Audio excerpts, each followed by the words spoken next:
हल्द्वानी में 4000 से ज़्यादा जो घर हैं वो टूटने वाले थे। सुप्रीम कोर्ट ने इस पे स्टे दे दिया है, कैसे देखते हैं? देखिए, जिस तरह से उत्तर प्रदेश में एक बुलडोजर वाला बाबा चले हुए हैं, वहाँ भी उत्तराखंड में भी वही रास्ते पर चल दिए हैं उत्तराखंड के सीएम।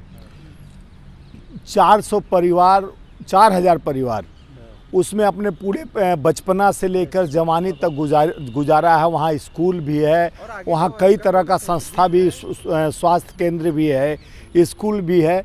तो उस तरह से अचानक किसी को घर से बेघर, हम लोग सुने, हमारे पूर्वजों ने बताया है कि चिड़िया का भी घोंसला नहीं तोड़ा जाता है, ये तो परिवार बसता है। चिड़िया का घोंसला नहीं तोड़ा जाता है, यहाँ तो पूरा परिवार बसता है। और उसका कई परिवारों का कई पीढ़ियों से उसमें रहने का व्यवस्था था, जहाँ स्वास्थ्य केंद्र और स्कूल भी था, जहाँ बच्चे पढ़ते थे।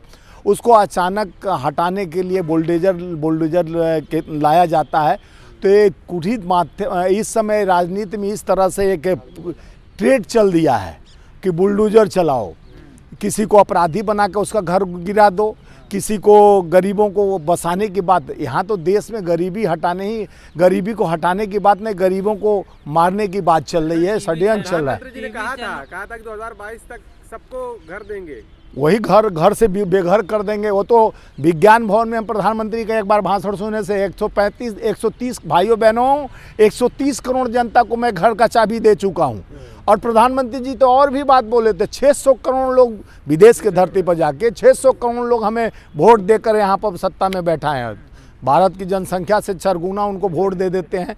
प्रधानमंत्री हैं भाई, कुछ भी कर सकते हैं। सरकारें जो हैं प्रधानमंत्री की बात का खंडन करती हैं, क्योंकि प्रधानमंत्री ने कहा जहां झोपड़ी वहीं घर। और आपका हल्द्वानी में ये तस्वीर। आप बताइए कि प्रधानमंत्री कुछ और कहते हैं, उनका मुख्यमंत्री कुछ और करता है।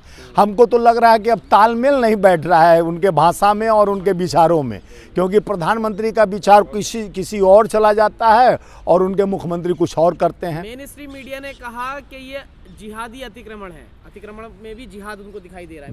देखिए प्रधानमंत्री और देश के भारतीय जनता पार्टी सरकार जहाँ है, उनको हर एक मुद्दे में, चाहे गरीब का मुद्दा हो, चाहे रोजगार का मुद्दा है, उसमें जिहाद जरूर दिखेगा।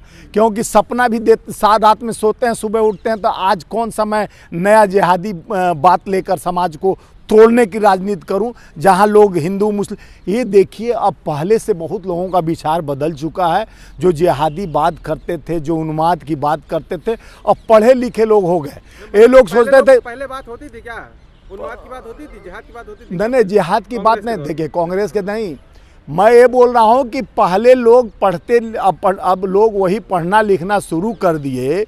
तो ये हमारे जो नफरत की बीज बोया जा रहा है, जिस तरह से देश तोड़ने की बात कही जा रही है, उस पे आदमी सतर्क हो गया है कि इनको निंदक नियरे राखिए, आंगन कुटी छवा, यानी अपने बुराई को आप अपने पास रखिए, अब तुम्हारा खाट टलने वाला है। ये बात पे अब लोग, हिंदू मुस्लिम सिख ईसाई, ये आपस के भाईचारा, हम अपने रिश्ते को जो देखिए, हमेशा आप कहा जाता है देखिए, जो आप पढ़े हैं कि दिवाली के पीछे अली खड़ा है और रमज़ान के आगे राम का ही। तो पूर्वजों का ये बनाया हुआ त्यौहार जो हमारे पूर्वज बना के आए हैं, तो रमज़ान में राम जोड़ दिया गया है और दिवाली में अली को जोड़ दिया है। तो पहले से सौहार्द और प्रेम, सबका ब्लड एक जैसा है, 208 ही हड्डियाँ होती हैं, उतना ही सांस हम भी लेते हैं, उतना मुस्लिम भी लेता है। लेकिन ये लोग हर चीज़ में जिहाद जोड़। देखिए, उत्तर प्रदेश में जब अब क्राइम होता है तो खाली टारगेट कौन बनाया जाता है? मुस्लिम लोग, कि वही अपराधी हैं।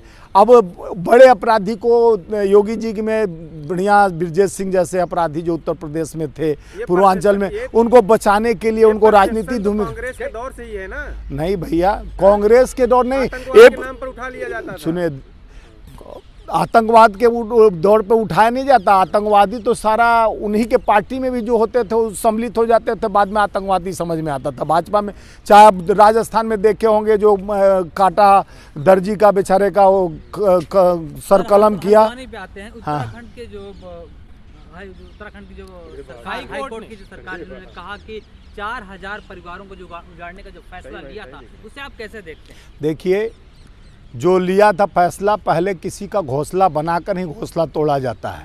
आप जब उस पूर्वज वो गरीबों का आप कहते बात करते हो कि मैं गरीबों का सरकार, गरीबों को मजबूती देने के लिए इस देश में वो सिस्टम हो गया है। पहले तो हम लोग कहते थे कि गरीबी मिटाएंगे, आज तो प्रधानमंत्री जी का भाषा हो गया कि 80 करोड़ लोगों को मैं भीख में राशन देता हूँ। उस जमीन पे सरकारी स्कूल, सरकारी अस्पताल, मंदिर मस्जिद सब था, तो क्या लगता है सरकार ने ही अतिक्रमण कर दिया था? तो इससे नहीं साफ आपको स्पष्ट हो रहा, आप भी देख सकते हैं, हम लोग सब जान रहे हैं, मीडिया के माध्यम से खुद जाकर भी ये सुने भी हैं कि हल्द्वानी में उसमें कई पूर्वज, कई परिवार बसता था, आज का थोड़ी ना है। तो आप जानते हैं कि कहीं भी हमारे भी ज़मीन में हम आप अपना प्रमाण दे रहा हूँ, हमारा CK 66/53 बेनियाबाग में एक मकान है जिसमें 5 रुपया किराए पर लोग रहते थे, और आज भी हमारे घर में 5 रुपया हमारे मम्मी और हमारे जो अग्रसर थे बोले किसी का परिवार बस गया है, इनको निकालो मत, छोड़ दो घर। करोड़ों की संपत्ति हम लोग बिना पैसे में छोड़ दिया कि उसमें कई पुश्त उन लोग का बसता है, उनके दादा परदादा से आया, आज तक उनके पोता परपोता रहते हैं। तो उस पर हमारा सोचना यह है कि उनके परिवार को ना हटाए, तो सरकार क्यों नहीं सोचती है? सुप्रीम कोर्ट के फैसले कैसे देखते हैं आप? देखिए, सुप्रीम कोर्ट का फैसला का स्वागत करते हैं, क्योंकि सुप्रीम कोर्ट ने उसे स्टेक लगाकर एक अच्छा काम किया कि कम से कम पहले उनका व्यवस्था करो। एक घोंसला भी हटाने से पहले लोग कहता है कि नहीं उसमें चिड़िया, उसका जान बचता है, उसको नहीं हटाया जाता है, या तो पूरा परिवार बचता है। यार, मानवता की बात करते हो, धर्म की बात करते हो, राम की बात करते हो, राम ने यही चरितार्थ किया है क्या कि किसी का घर उजाड़ दो, उसके पीछे सोचो मत। राज्य सरकार और रेलवे को नोटिस दिया है सुप्रीम कोर्ट ने, किस तरीके से देखते हैं? 4 हफ्ते का टाइम मांगा है। देखिए, राज्य सरकार को जल्द से जल्द 4000 परिवारों को रहने का व्यवस्था करनी चाहिए, क्योंकि आप उसी के वोट पे सरकार और सत्ता में आए हो और उनको बेघर करने का आपका अधिकार नहीं है, और वो कई पुश्त से वहाँ बसे हुए हैं, उनको व्यवस्था करो। उसके बाद सुप्रीम कोर्ट के आदेश का पालन करते हुए, और आप उनको जो आप स्कूल खुद ही आप अतिक्रमण किए और उस पर आप स्टे लगवाते हो और बुलडोजर लेकर खड़ा हो जाते हो, ये बुलडोजर प्रथा भारतीय जनता पार्टी का कुत्सित मानसिकता का प्रमाण है।